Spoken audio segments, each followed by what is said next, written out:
Welcome back to another technical deep dive here in the Debug Zone. Today we're tackling a big question and breaking it down with insights from other users. Hopefully this clears up some misconceptions and helps you get the answer you need. So buckle up, stay a little curious, and let's jump right in.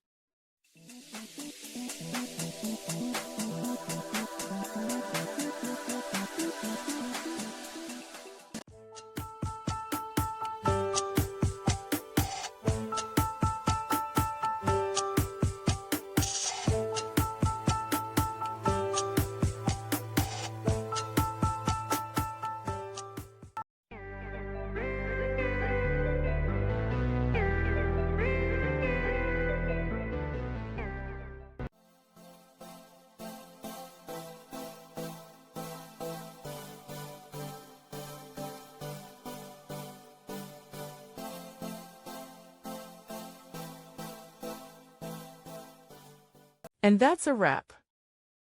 I hope you found the answer you were looking for. If you did, take a second to hit that subscribe button. It really helps out. And let me know in the comments which solution worked best for you. See you next time in the Debug Zone.